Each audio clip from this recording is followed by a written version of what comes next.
What is up, guys? I hope everybody got in their bell pepper exercise today.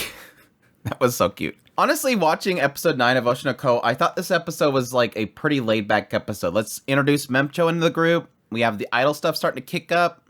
All this kind of shenanigans happening, but the more and more it got into it, and the more and more I thought about this episode was so deep under the surface about Kana and sort of this insecurity that has sort of built over time, and to the point where it's kind of heartbreaking when you think about it.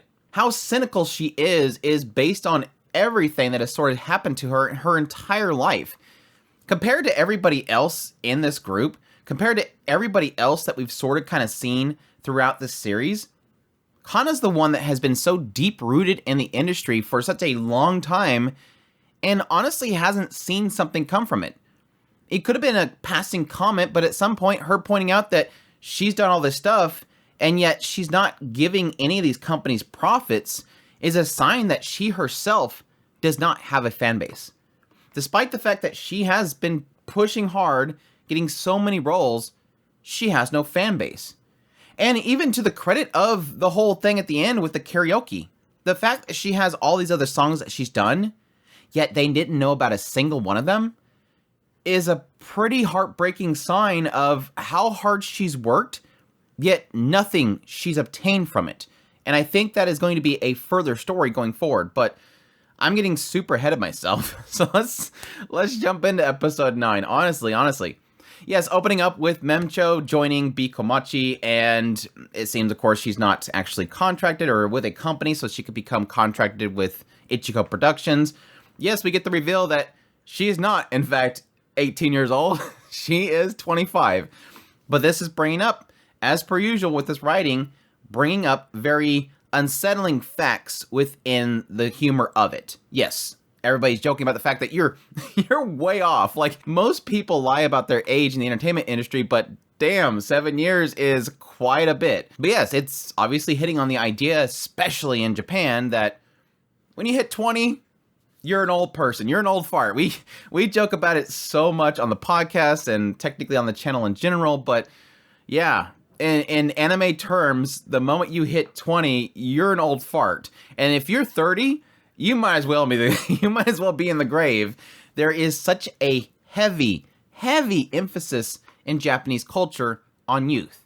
And yes, so for that reason, a lot of Japanese entertainers lie about their age. They want people to have this perspective of a JK, a high schooler, a young kid, which is technically easy to do because, yes, for those unaware, Japanese women especially, they look very young for their age. So they kind of can pull that kind of stuff off. So yes, Memcho herself faced that in that you get this really kind of very common but very tragic backstory in the idea that she, her mother overworked herself so that she can get in the entertainment industry. Her mother fell ill. She had to help out, so she put that aside. And then when finally she was able to get back into her dreams, she was too old. She couldn't audition or anything because she was over 20.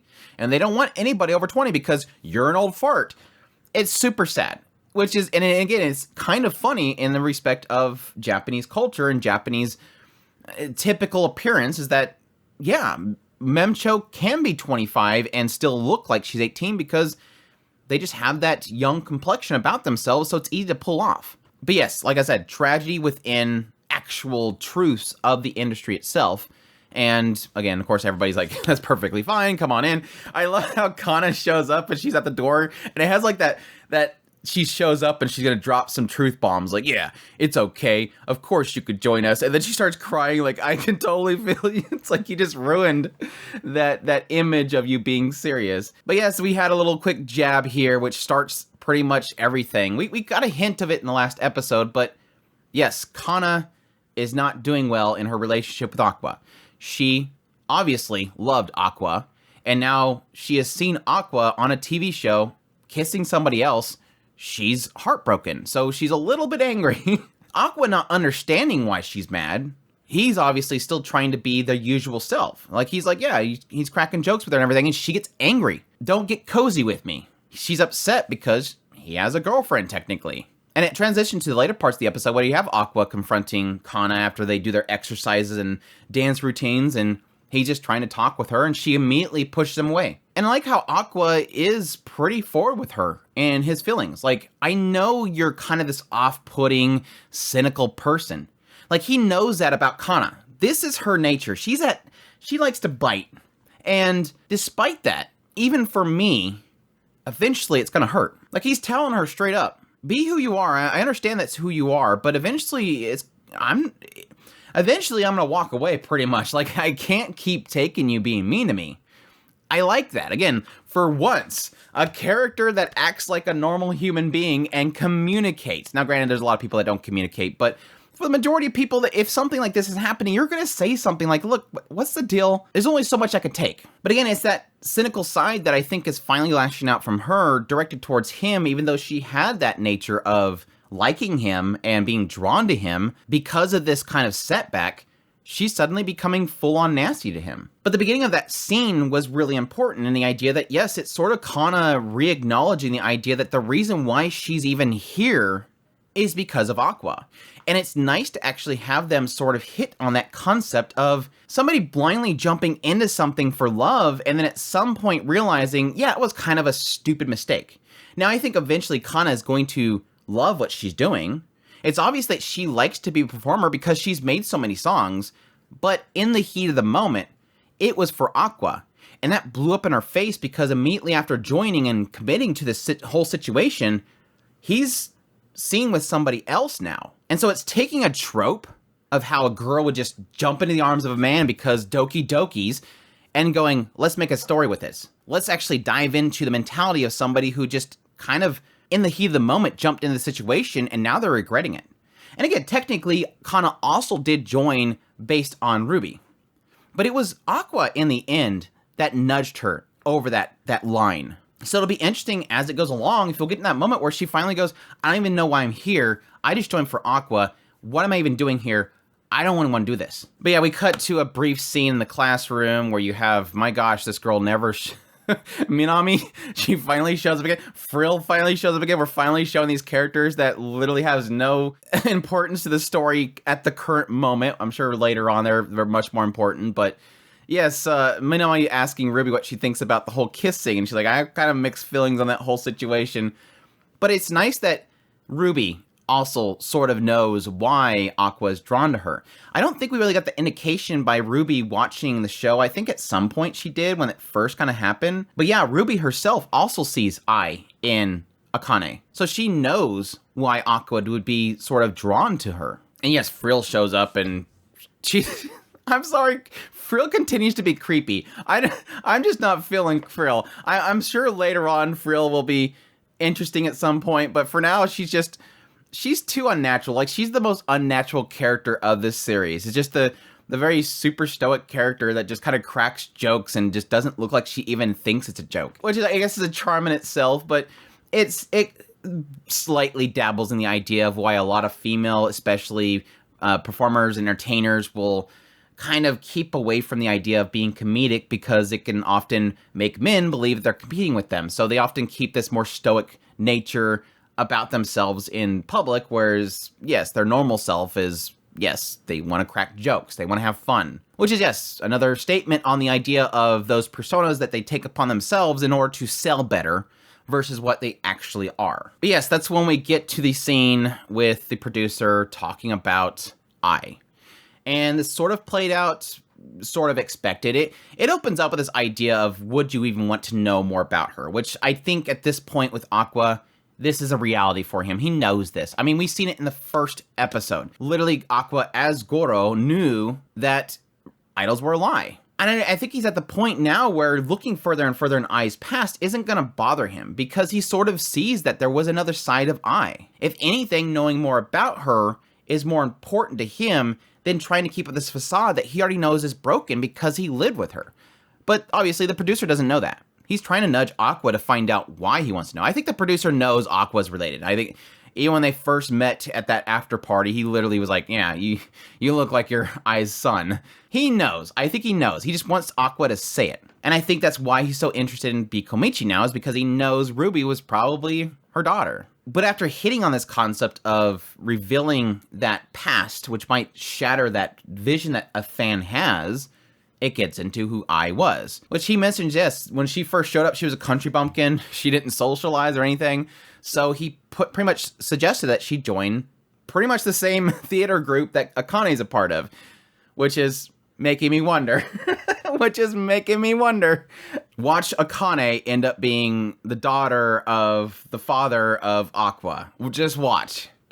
Not that I is the mother of Akane, but the father, that direction. But anyways, it's not going to be that simple. I hope it's not that simple. But no, he realized that when she went there, she started changing. She started asking about places to eat together with somebody. All that kind of stuff that gave him the indication that she became a woman at some point. Like, she had grown up. She'd gotten something. And that indicates to him that she fell in love. And additionally, that he would introduce him to the owner of the place. So that kind of gives us the next step that we're going to be going into, which I'm assuming at this point is going to be Aqua joining theater. I'm assuming at this point that it's going to be two stories. One's going to be that Ruby is pushing to become an idol. And the entire time, we're going to have these arcs where Aqua gets into a different part of the industry. We did the whole reality TV shows. Now we're going to be going straight into, yes, theater. I think Aqua in the next arc is going to be doing theater. So he'll be joining there to see if he can somehow find somebody that is a part of the group. I don't know. It could be as simple as him going to meet the owner and finding out who was a part of the theater group in that period of time. But I'm assuming at that point it's going to be the theater owner goes, you want to know about that? Well, I can't just give the roster out to people. So you're going to join a play. So there you go. It's literally going to turn into that.